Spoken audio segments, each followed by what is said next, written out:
8월 27일 금요일 매일 성경 아침 묵상입니다. 오늘의 본문은 시편 69편 19절에서 36절 말씀입니다. 절망의 수렁에서 울려 퍼진 찬양이란 제목으로 말씀을 묵상하겠습니다. 첫 번째 단락의 제목은 주께서 아시나이다입니다. 19절과 20절을 보겠습니다. 주께서 나의 비방과 수치와 능욕을 아시나이다. 나의 대적자들이 다 주님 앞에 있나이다. 비방이 나의 마음을 상하게 하여 근심이 충만하니 불쌍히 여길 자를 바라나 없고 긍휼히 여길 자를 바라나 찾지 못하였나이다. 시인은 대적자들에게 비방과 수치와 모욕을 당하는데 아무도 자신을 불쌍히 여기지 않는다고 하나님께 토로합니다. 대적자들의 비난 때문에 시인의 몸과 마음 모두가 상했습니다. 그러나 시인은 이러한 상황에 절망하지 않습니다.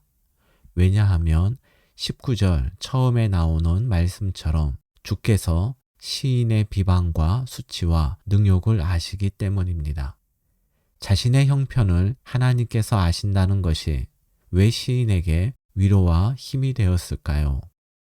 19절에 나오는 알다는 이론이나 지식을 아는 것과 같은 피상적인 알미 아니라 실제적으로 경험해서 알게 된 것을 말합니다. 즉, 하나님이 시인의 상황과 형편을 아신다란 말씀은 하나님께서 시인이 당한 비방과 수치와 모욕을 함께 당하셨다란 뜻입니다. 그리고 하나님에게 있어서 아는 것은 곧 구체적 행동으로 연결이 됩니다.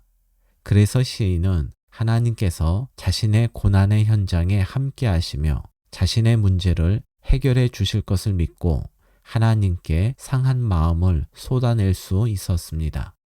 극심한 고난 자체도 힘들지만 공감받지 못하고 누구에게도 위로받을 수 없는 극한 외로움이 우리를 더 힘들게 합니다.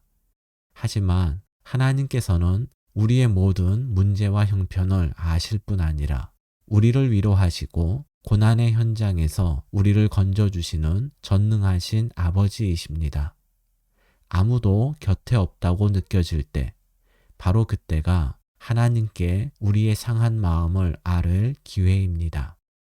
두 번째 단락의 제목은 그들에게 돌려주소서입니다. 시인은 자신의 상황과 형편을 아시는 하나님께 자신이 원수들에게 당한 것 이상으로 갚아주시기를 기도합니다. 21절과 22절입니다. 그들이 쓸개를 나의 음식물로 주며 목마를 때에 초를 마시게 하였사오니 그들의 밥상이 올무가 되게 하시며 그들의 평안이 덫이 되게 하소서. 대적자들은 시인에게 쓸개처럼 쓰디쓴 고난을 맛보게 하고 목마를 때에 물 대신 식초를 주어서 갈증을 부추기듯 시인의 어려운 형편을 더욱 악화시켰습니다. 시인은 하나님께서 풍요롭고 평안하게 살던 대적자들의 삶이 그들을 넘어뜨리는 올무와 덫이 되게 해달라고 기도합니다. 23절에서 25절입니다. 그들의 눈이 어두워 보지 못하게 하시며 그들의 허리가 항상 떨리게 하소서. 주의 분노를 그들의 위에 부으시며 주의 맹렬하신 노가 그들에게 미치게 하소서. 그들의 거처가 황폐하게 하시며 그들의 장막에 사는 자가 없게 하소서. 이 구절의 의미를 화면에 정리했습니다. 시인은 원수들의 건강에 치명적인 이상이 생기고 하나님의 진노가 그들에게 쏟아지기를 그리고 그들이 완전히 멸절되기를 기도합니다. 그리고 시인은 26절에서 원수들에 대한 심판을 기도하는 이유를 밝히고 있습니다. 26절입니다. 무릇 그들이 주께서 치신 자를 핍박하며 주께서 상하게 하신 자의 슬픔을 말하였사오니 시인이 하나님께 원수들의 핍박을 강하게 요청하는 첫 번째 이유는 그들이 주께서 치신 자를 핍박했기 때문입니다. 주께서 치신 자는 하나님의 징계를 받은 사람을 말하는데 이는 시인 자신을 가리키는 표현입니다. 어제도 말씀드렸던 것처럼 시인은 하나님을 위해 살다가 원수들의 핍박을 받았습니다. 그러나 시인은 이러한 고난 앞에서 먼저 자신을 성찰했고 신앙의 회복을 꾀했습니다. 그래서 자신을 주께서 치신 자라고 말하고 있습니다. 시인이 원수들의 심판을 강하게 요청하는 두 번째 이유는 주께서 상하게 하신 자의 슬픔을 말했기 때문입니다. 여기서 말하다는 열거하다, 널리 전하다란 뜻입니다. 대적자들은 자신과 다른 입장에 있는 시인이 어려움에 처했을 때 이를 기회로 삼아 시인을 더 핍박했습니다. 그리고 시인의 아픈 상처를 들추어서 더욱더 아프게 했습니다. 그래서 시인은 하나님께 원수들의 심판을 요청하고 있습니다. 27절과 28절입니다. 그들의 죄악에 죄악을 더하사 주의 공의에 들어오지 못하게 하소서. 그들을 생명책에서 지우사 의인들과 함께 기록되지 말게 하소서. 시인은 대적자들이 하나님의 구원에서 제외되기를 기도합니다. 시인이 볼 때 어려움에 처한 이들의 아픔을 위로하지 못할 망정, 공격의 기회로 삼고 품어주기보다는 아픈 곳을 드러내어 더욱 아프게 하는 것은 하나님의 백성으로서 절대 용납할 수 없는 행동이었습니다. 혹시 우리 안에 이 대적자와 같은 무자비한 모습이 있지는 않습니까? 경쟁 관계에 있는 사람이 어려움을 겪을 때 위로하기보다는 그들을 이길 기회로 여기진 않았습니까? 나와 생각이 다른 사람이 아파할 때 그들을 긍휼히 여기지 않고 상처에 소금을 뿌리듯 상대를 더욱 아프게 하지는 않았습니까? 하나님께서 우리의 아픔을 공감해 주시고 위로해 주시며 또 긍휼을 베풀어 주신 것처럼 우리들도 이웃의 아픔에 공감하고 위로하고 긍휼 베풀기를 힘씁시다. 그런데 시인이 하나님께 원수를 심판해 달라는 기도의 내용을 볼 때 이렇게 기도해도 괜찮은가? 시인의 기도 역시 원수들처럼 무자비한 것은 아닌가 라는 생각이 듭니다.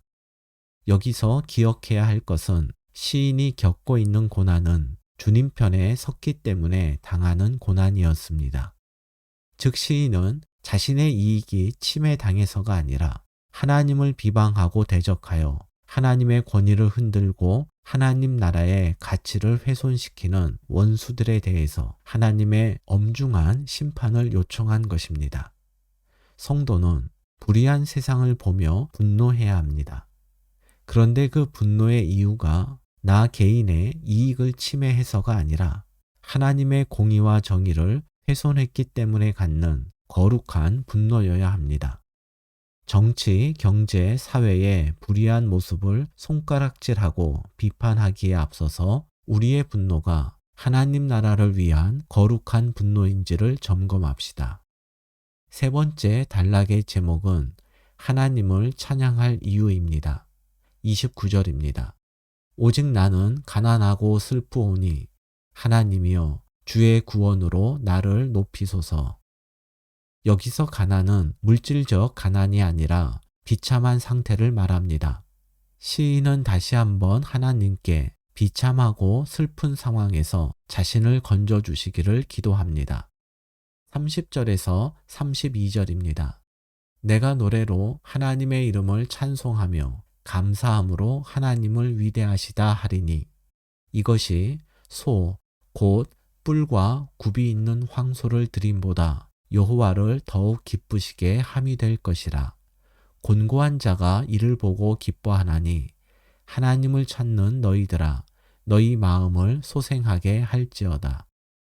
시인은 기도한 후 기도 응답을 확신하며 하나님을 찬송하고 감사의 노래로 하나님의 위대하심을 전하겠다고 다짐합니다.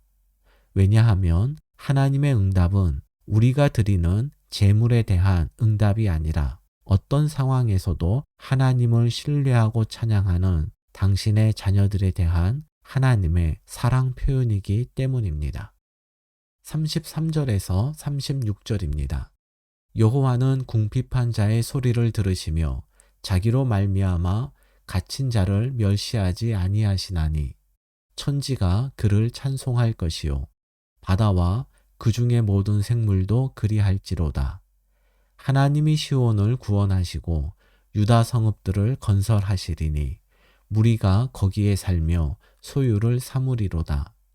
그의 종들의 후손이 또한 이를 상속하고 그의 이름을 사랑하는 자가 그 중에 살리로다.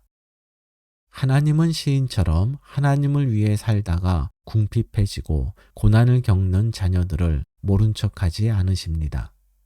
그리고 하나님의 은혜는 성도 당대뿐 아니라 믿음의 후손들에게 계속 이어질 것입니다. 그래서 시인은 34절에서 하늘과 땅 그리고 바다와 그 안에 사는 모든 생물들에게 하나님을 찬양하는 일에 초대합니다. 오늘의 말씀 요약입니다. 나의 아픔을 공감하고 위로해 줄 사람이 없다고 낙심하지 마십시오. 우리의 모든 것을 아시는 하나님께서 우리 곁에 계십니다.